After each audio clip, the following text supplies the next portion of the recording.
Leona. I know for a fact that there are some people here today who want something.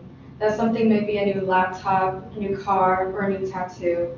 However, we don't take into consideration that it's not things that we necessarily need.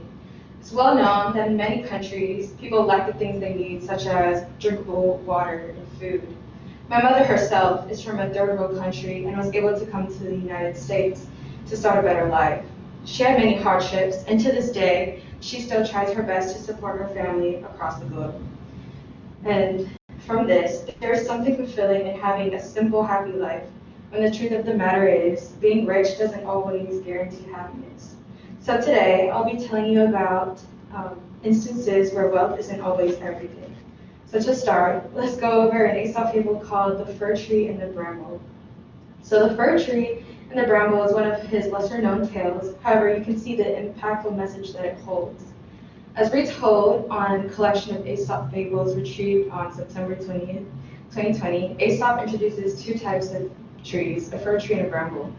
Both trees conversate with each other, and the fir tree begins with a boastful attitude of how big and strong he is, and how he is useful compared to the useless bramble before him.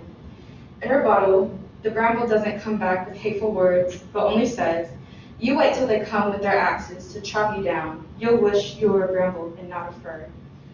So from this ancient tale shows us why we shouldn't take advantage of what we have. Someone may be better off in poverty without a care than having to deal with the obligations that come with wealth. Within that tale in mind, let's move on to a present day situation that I hold pretty dear. So in the summer of 2019, I went on a trip to the Philippines to see my mother's side of the family, and I didn't know exactly what to expect, but I was just pretty excited to see them. So keep fresh in your minds that the Philippines is a third world country, and even with the help of my mom, their way of living was dirt compared to ours. Since it was a month-long trip, I brought all my nice clothes, my gadgets such as my laptop, my phone, earbuds, and everything that I could fit. And in total, my bag was 100 pounds. And when I got there, they greeted me with the most love without knowing me much. And they treated me as their own rather than a distant cousin. And as I started to look around, I can see that their house was mostly made out of wood, cement floors, dried bamboo, and also banana leaves. And at a young age, I knew not to judge people, let alone my own family, but it was hard to look past their way of living. I also saw my cousins wear my old clothes that we would send from a long time ago, and they managed to make it last.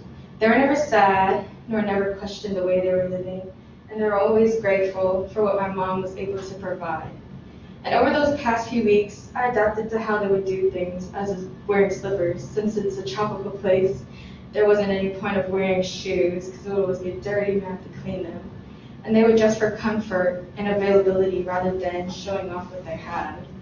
I managed the money I was given just as they did, but sometimes I would break the rules and give them things that they would want. And something that I noticed is that their way of living was really simple and carefree, and they didn't have to worry about the many things that Americans do today. My life occurrence didn't have such as a harsh outcome as the fir tree and the Aesop fable, yet both are very relevant within today's changing yet still world. And a quote that I thought really related to the topic was by Mashona Diluwa, said that one who is happy has everything, though poor, and one is sad has nothing, though rich, which can sum up how being rich doesn't mean everything, because in the end our wealth isn't going to come with us. However, before I left my province in the Philippines, my 100-pound luggage so happily turned into 20 pounds, and all the gadgets that I brought so happily became theirs. And the way that I saw it now is that in the end, I didn't want to be the fir tree, but rather the bramble who was content with the little that